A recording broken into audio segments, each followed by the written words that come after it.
Fala pessoal, aqui é o Fernando do canal Liderança Tech e no vídeo de hoje eu quero falar com vocês sobre métricas.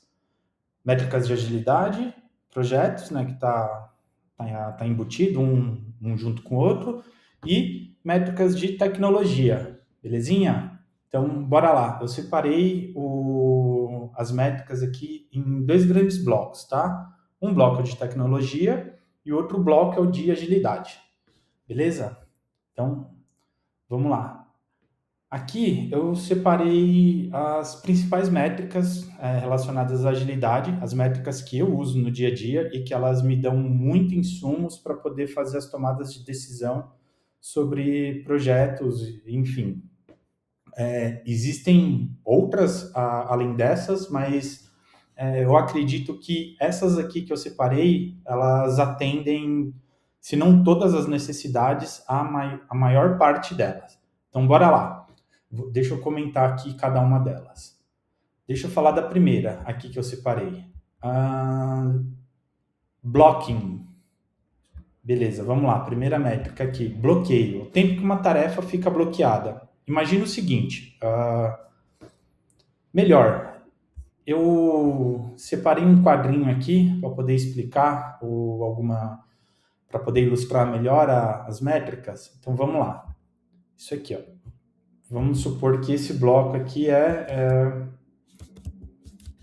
criar endpoint de cadastro. Certo. Isso aqui é uma tarefa.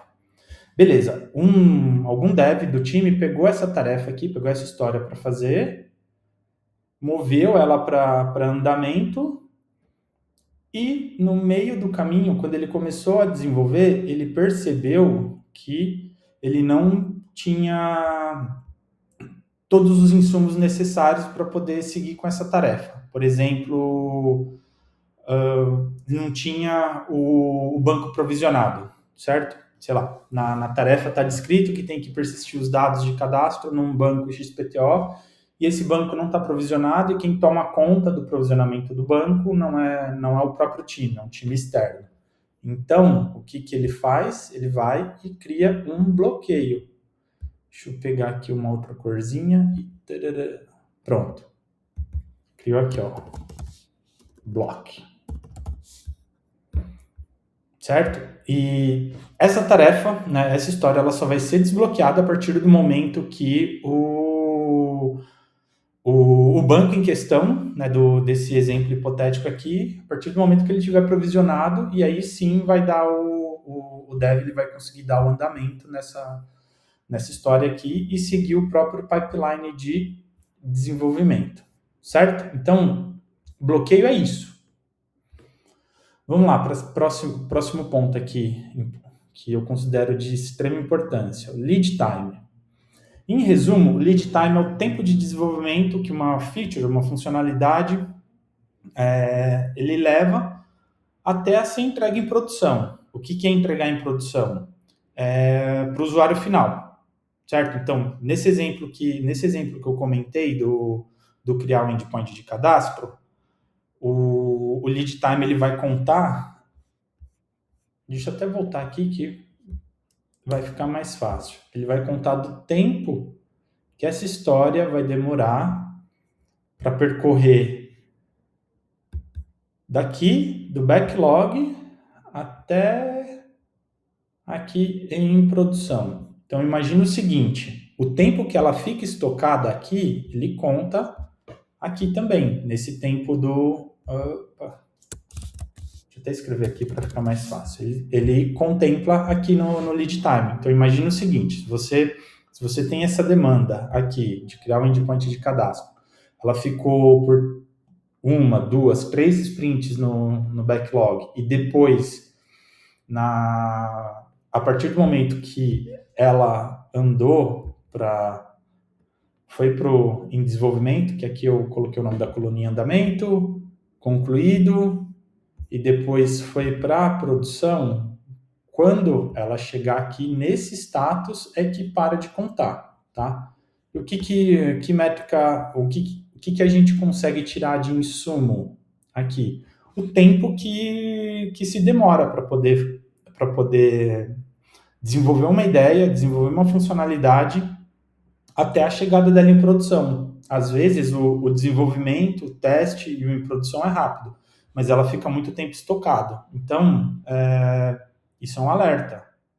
Não necessariamente significa que é ruim e também não necessariamente significa que é bom, porque o que você pode tirar de insumo daqui?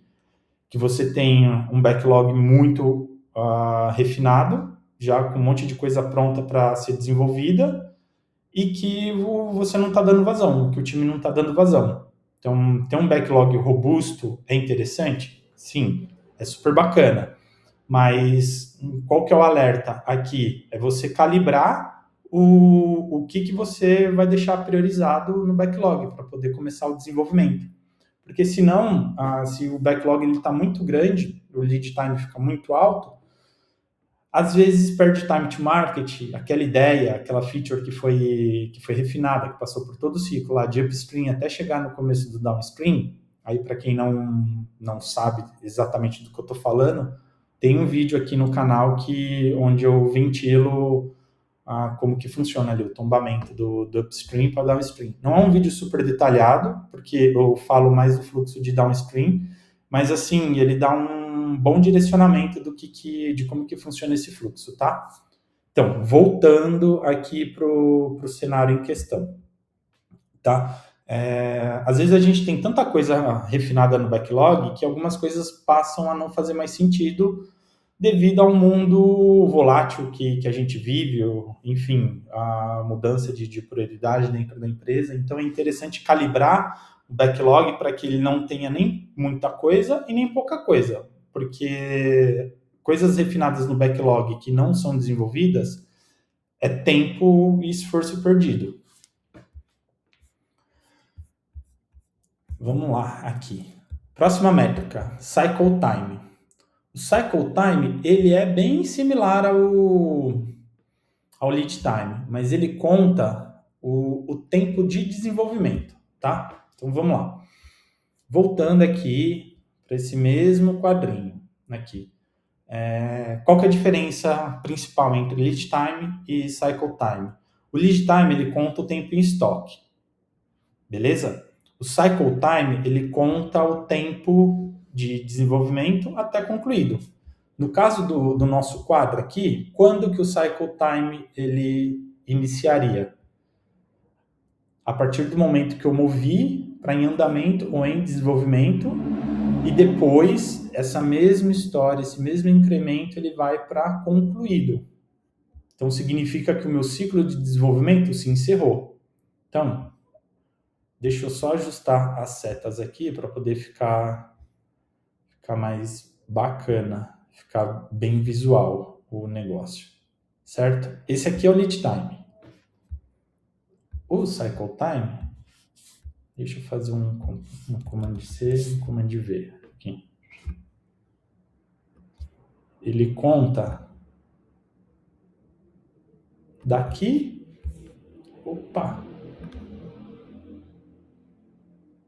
até aqui. Então deixa eu editar aqui, ó. Cycle time, certo? Que insumo eu consigo tirar daqui? Daqui eu consigo entender se o meu tempo de desenvolvimento efetivo, eu tiro o backlog da jogada e eu tiro em produção da jogada também, certo? Isso dá para... Eu consigo saber qual que é a agilidade do time para poder concluir uma demanda. Se esse cycle time aqui, normalmente é interessante que ele seja no máximo do tamanho da sprint. Por exemplo, se você tem uma sprint de 2 semanas, o cycle time, se ele excede 2 semanas, é um indicador ruim. Ele precisa ser menor do que 2 semanas, porque dentro desse contexto, é interessante que as demandas tenham começo, meio e fim dentro da própria sprint.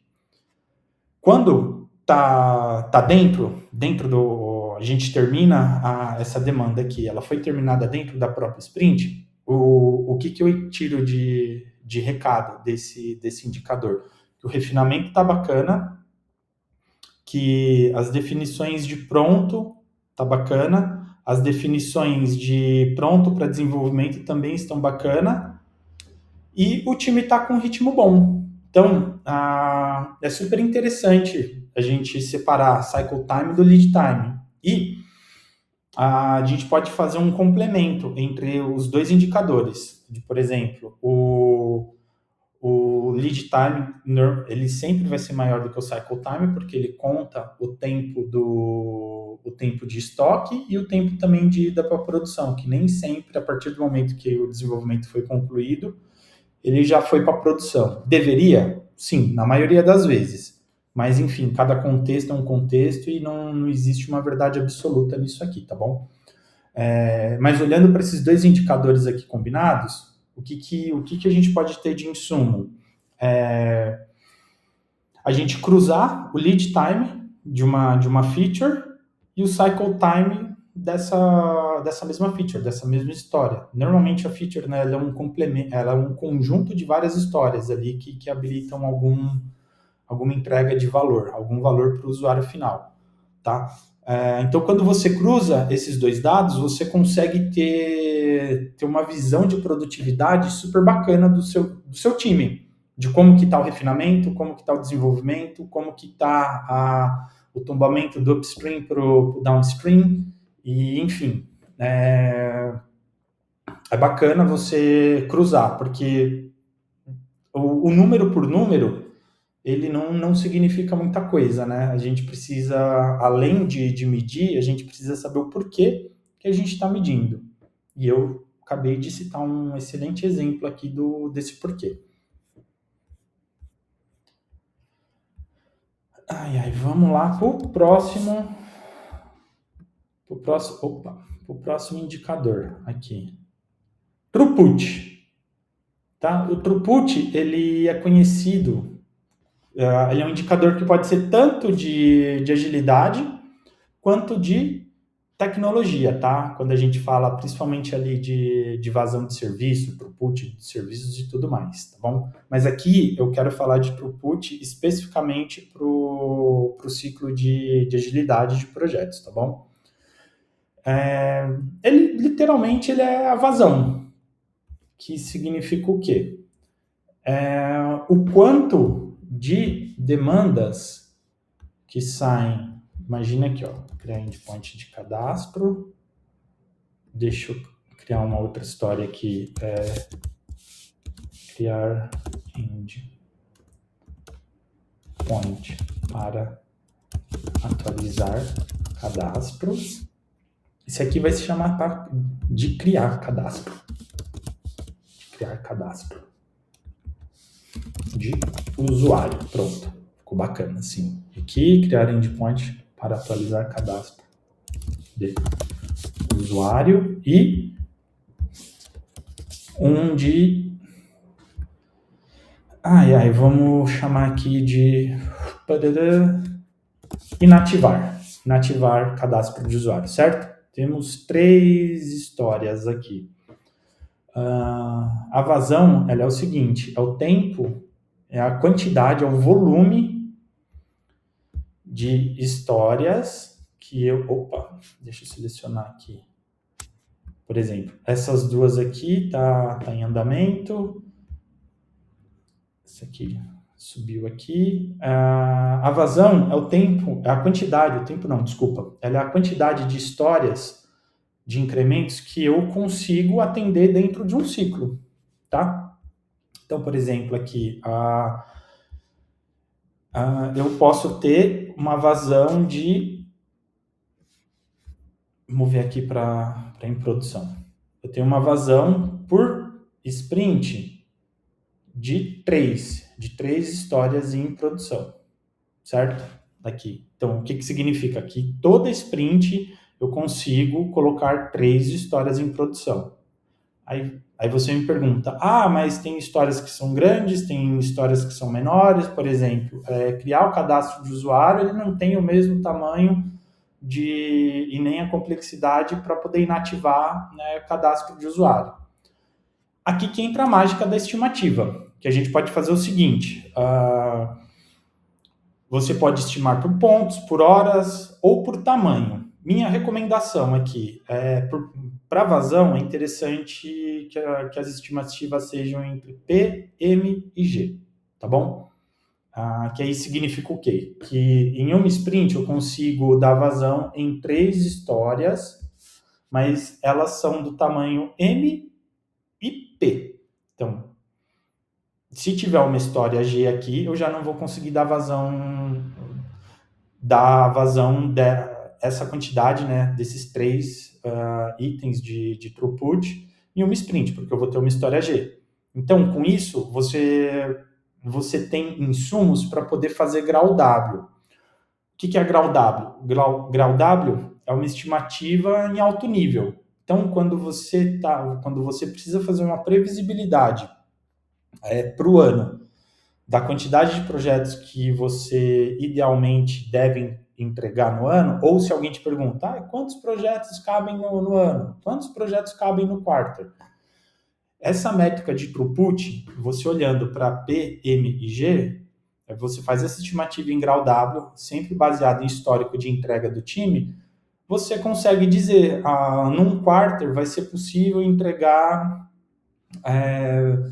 20 incrementos de tamanho P, ou 12 incrementos de tamanho M, 7 incrementos de tamanho G, entendeu? Essa que é a jogada aqui quando a gente fala de vazão, tá? Porque a vazão a gente não olha pontos de complexidade, a gente não necessariamente está olhando o lead time e tampouco a gente está olhando o cycle time. A gente está olhando quanto de incrementos, né? Quanto de histórias o time consegue entregar dentro de uma sprint, tá bom? Resumindo, é isso. E o que você pode tirar de insumos em cima desse indicador? Por exemplo, se no seu time tem, sei lá, 5 desenvolvedores, e a sua vazão ela é menor do que cinco entrega de histórias, talvez você precise rever a forma de como você está criando os incrementos. Eles estão grandes demais. Porque é interessante que o throughput que ele seja ou maior ou, no mínimo, igual à quantidade de desenvolvedores. Por quê? Porque senão significa que está todo mundo trabalhando na mesma coisa. Entendeu? E aí a gente perde um pouco ali o conceito de agilidade, de pequenas entregas e por aí vai. Né? Porque imagina, se você tem uma história grande e tá o time inteiro trabalhando nessa história, talvez essa história ela poderiam ser quebradas em incrementos menores. Então fica aí o ponto de atenção que esse indicador aqui, o throughput, ele dá para a gente, tá bom? Vamos aqui para o penúltimo indicador aqui que eu separei de métricas de agilidade. Capacity.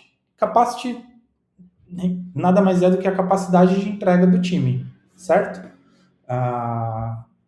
Dentro aqui desse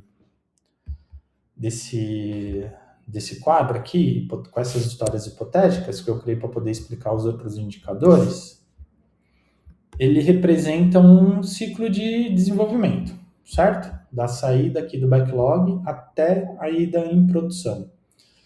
E o capacity é a capacidade de entrega, de fazer com que o time consiga fazer com que essas demandas passem por todas essas colunas aqui dentro de uma interação, tá?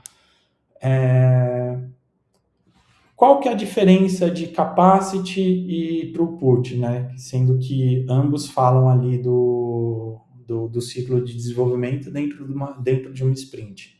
Capacity, a gente olha para pontos de complexidade ou para horas, normalmente, tá? Eu já trabalhei das duas formas, tanto com pontos de complexidade quanto com horas. E o que muda de um indicador para o outro, além disso? Imagina que durante a sua sprint tem um feriado. Sei lá, tem um feriado na quinta-feira e é comum a empresa emendar a sexta. Então, serão 2 dias a menos de desenvolvimento. O Capacity, ele prevê isso,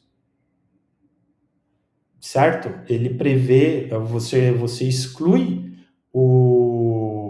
esses 2 dias da sua previsão da sprint e você vai saber o seu real capacity de entrega, entendeu? Então, vamos imaginar um outro cenário. Aqui, você está num projeto hiper complexo e você sabe que o seu capacity é de, sei lá, de 32 pontos, tá? E você precisa, nesse projeto complexo, você sabe que você precisa entregar mais de 32 pontos por sprint para poder atingir a meta, para poder atingir uma data, para poder atingir um time to market.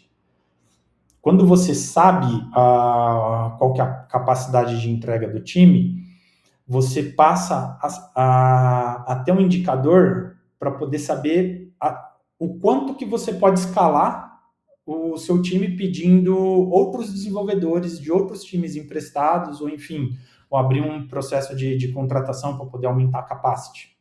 Entendeu? Quando você tem um capacity bem monitorado, você consegue tirar esse tipo de métrica para poder saber o quanto que você escala o time para poder atender uma demanda em questão. E você pode fazer isso tanto por pontos quanto por hora. Tá bom? Aí por pontos, você pega ali os 32, nesse exemplo hipotético, você pega os 32 pontos e divide pela quantidade de pessoas que você tem no time, que aí você vai saber quanto que cada membro do seu time consegue entregar de pontos durante uma sprint. Então aí se você tem um projeto que precisa caber em duas sprints, mas você estimou ele vai ficar em 3 sprints, você consegue saber quantos desenvolvedores a mais você vai precisar para poder entregar esse projeto em 2 sprints. Entendeu? Esse aqui é o X da questão de capacity, tá? E o capacity, ele é interessante também porque quando a gente vai falar com o stakeholder, né, as pessoas interessadas ali na entrega do projeto, nem todo mundo entende o que é pontos de complexidade. Quando você vai lá, essa história aqui, ela foi estimada em 8 pontos. O que significa 8 pontos? 8 pontos só tem significado dentro do seu time. Você e seu time sabem o que significa 8 pontos. O mundo externo ali não necessariamente vai saber, mas todo mundo sabe o que significa 20 horas, por exemplo. Essa história vai demorar 20 horas para poder ser entregue. Então, desde da pessoa com menos conhecimento até a pessoa com mais conhecimento vai saber o tempo que vai demorar para essa história ser concluída. Então, o Capacity, ele te dá esse tipo de dado, e com esse tipo de dado você tem previsibilidade. Você consegue fazer projeção futura, tá bom? Esse que é o bacana do Capacity. Aí vai uma dica aqui do Fernando, tá? Do Fernando, do canal Liderança Tech. Yay! Sempre que eu olho para Capacity, eu tenho uma estimativa de Capacity baseada em pontos de complexidade, mas eu tenho essa mesma estimativa baseada em horas, tá? Porque eu nunca sei quando que eu vou precisar fazer uma apresentação para poder apresentar uma previsão de entrega, enfim, quando tem que estimar um caminhão de coisas lá para o futuro. Tá? No dia que eu estou gravando esse vídeo aqui, janeiro de 2026. A gente está em Q1, no primeiro quarto. Imagina aí que eu tenho que estimar coisas para Q3 ou para Q4. Esse indicador ele me ajuda muito a saber o direcionamento. E um ponto que é super importante é que estimativa não é assertiva. Entende o que eu quero dizer? Isso significa o quê? Que as coisas mudam, que ele pode tanto ou aumentar ou diminuir. Idealmente, a gente busca ser o mais assertivo possível, mas eu, particularmente, eu não me prendo a cravar no fio do bigode uma estimativa, porque o próprio nome já diz, estimativa. Vamos lá. O último indicador aqui de agilidade, ele é o velocity. Que o velocity, ele é a velocidade de entrega, tá? Ele é o capacity, mas ele consegue te dizer o quanto que você consegue entregar, na velocidade que você consegue entregar, entendeu? Ele te dá uma resposta de ritmo de entrega, entendeu? A velocidade com que as coisas são entregues. Porque dentro aqui do lead time, a gente tem uma visão macro. Do cycle time, a gente tem uma visão um pouquinho mais no detalhe. O velocity, ele é nessa mesma ideia, só que voltado à velocidade de entrega, entendeu? Então, aí é quantos pontos por dia o time consegue entregar, quantos pontos por sprint o time consegue entregar, quantos pontos em que momento ali onde as coisas começam a ser entregues, né, que ele mede, tá bom? Porque aqui eu criei uma coluna aqui só de andamento e concluído, mas à medida que a gente tem mais colunas de, por exemplo, em teste, aguardando teste, em code review, aguardando code review, teste integrado, enfim, o Velocity ele ajuda a acompanhar o ritmo de entrega, a velocidade com que as coisas são entregues dentro do ciclo de desenvolvimento. Belezinha? Então, bora lá. Aqui é só fazer uma revisão aqui, então, dos indicadores de agilidade, tá? De bloqueio é o tempo que uma tarefa fica bloqueada. Lead time é o tempo de desenvolvimento de uma feature até ser entregue em produção. Cycle time é o tempo de desenvolvimento. O throughput é a vazão de entrega. Capacidade é a capacidade de entrega e de absorção que o time tem de demandas. E velocity é o ritmo de entregas, certo? Com essas métricas de agilidade, você vai conseguir tirar vários insumos de como que está o seu refinamento, como que está a sua entrega, como que está o seu ciclo de vida de desenvolvimento de software, o seu end-to-end, desde quando tive a ideia, né, alguém teve a ideia e a ideia está em produção executada e os usuários estão amando a feature, ou o sistema, o app, enfim. Muito bem, vamos lá. Métricas de tecnologia. Para quem não conhece, esse aqui é o famoso Fork Metrics, tá? O Fork Metrics nada mais é do que o Dora Metrics. O Dora Metrics é a abreviação de DevOps Research Assessment. O que o Fork Metrics mede? Frequência de deploy, tempo de recuperação de sistemas, falhas e mudanças no sistema de produção e o lead time. É aquele mesmo lead time daqui de cima, tá bom? Então vamos lá. Frequência de deploy. Dentro desse ciclo aqui, ela vai medir o quanto que eu movo essas histórias aqui para em produção. Certo? Então, aqui, imagina aqui que eu tenho o meu ciclo de desenvolvimento, ele é de 2 semanas. Então, sempre quando está chegando no final da segunda semana, eu já estou colocando item em produção. Então, o Deploy Frequency, ele vai medir isso, a quantidade de vezes que eu coloco coisas em produção. tá? Vamos lá. Colocar muita coisa em produção é bom? Depende. Depende do contexto. Se você está num contexto de canal, onde a todo momento você sobe uma campanha, a todo momento sobe uma promoção nova, sobe um banner novo, enfim, onde tem estímulos de usuário, para o usuário, é super interessante ter uma frequência de deploy alta. Você mexer, porque a todo momento você está fazendo entrega de valor para o usuário final. Tá? Lembrando que para cada mexida que a gente faz em produção, existe o risco da gente impactar negativamente o sistema. Tá? E ele tem outras métricas de tecnologia que elas medem isso. Mas, enfim, é só para poder fazer um contrabalanceio de mexida no ambiente de produção, tá? A frequência de deploy, ela não conta só itens que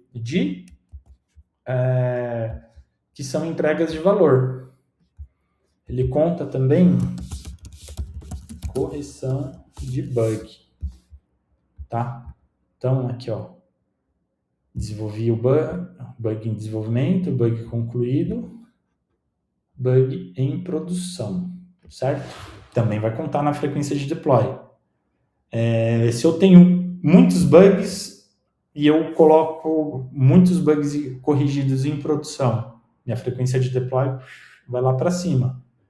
Mas isso significa que é bom? Não.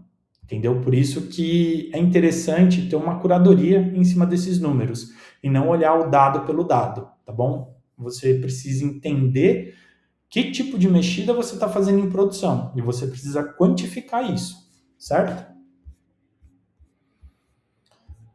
Vamos lá, para o próximo Time to Restore Service, tá? Também conhecido como Mean Time to Restore, MTTR. É o tempo de recuperação de sistemas em produção. Então, imagina o seguinte cenário aqui, ó. Deixa eu voltar aqui. Quando eu coloquei essa história aqui, quando eu subi essa história para produção, aqui, ó, vou até puxar uma setinha aqui, ó. Foi para produção e ela gerou um erro.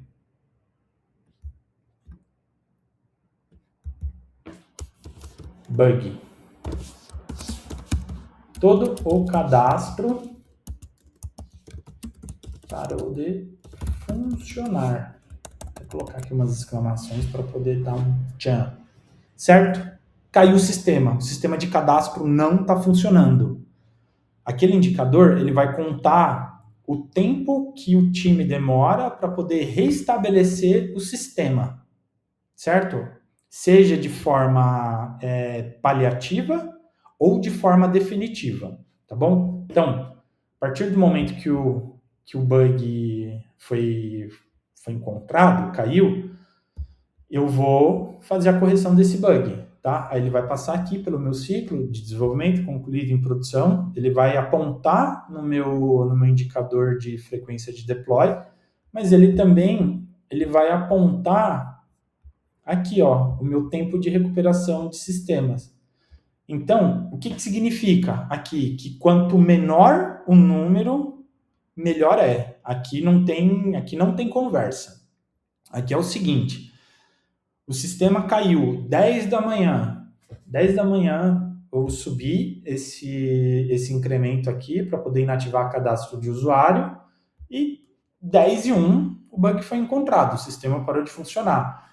Até eu descobrir que o bug estava relacionado com este item aqui, eu demorei 2 horas. Então, o sistema foi restabelecido meio-dia. Então, ele ficou das 10 da manhã até o meio-dia sem ninguém conseguir transacionar, sem ninguém conseguir cadastrar. Aquele indicador, ele vai mostrar isso. Então, quanto mais próximo do zero, melhor.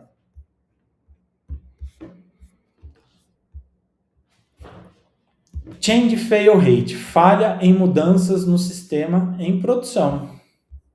É um cenário bem similar a esse aqui, né? Que aí o que o que esse indicador ele me mostra?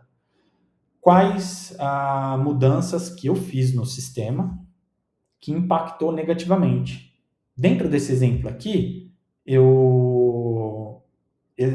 essa história aqui, né, esse incremento de criar endpoint para inativar cadastro de usuário, ocorreu um bug, tá? Então, esse change fail rate, ele vai contabilizar isso, entendeu? Então, de novo, quanto menor o número, melhor. Porque significa que eu estou mexendo, que as mexidas que eu estou fazendo em produção, elas não estão impactando negativamente o ecossistema, tá?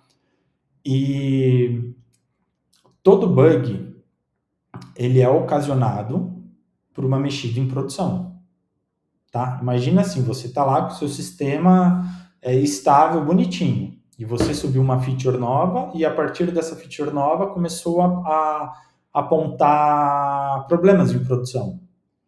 A probabilidade desses problemas estarem associados com a feature que você subiu, ela é altíssima, entendeu? Então, o que esse indicador mostra é a maturidade das subidas em produção.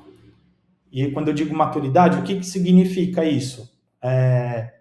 Se o refinamento foi bem feito, as definições de negócio foram bem definidas, as definições de pronto foram satisfeitas, os testes foram executados com sucesso ou não? Algum ruído no ciclo de vida de desenvolvimento do seu software está com problema.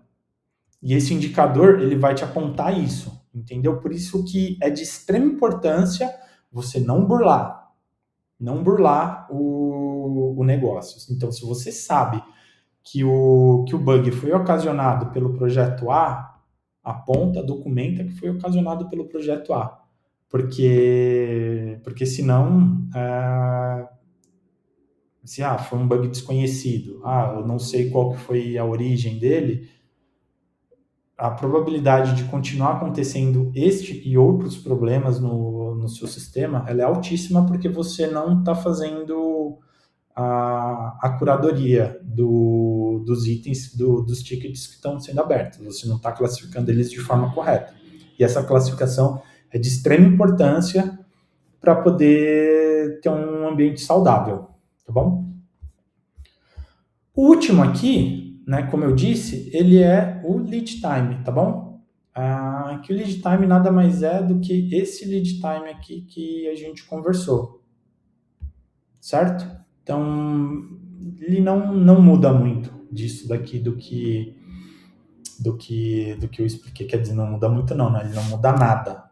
Ele é exatamente esse ponto que eu comentei com vocês, né? Que é o tempo que as coisas demoram para poder chegar em produção, né? Desde da saída aqui do backlog até a ida de produção.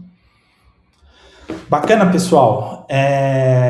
Bom, essas são as métricas que eu uso, esses são os indicadores que eu tenho certeza que vai ajudar demais vocês no entendimento de como que está o seu fluxo de desenvolvimento, como que está a sua maturidade de tecnologia, a sua maturidade técnica no quesito de entrega de coisas em produção e como que está o quão ágil o seu time a empresa enfim.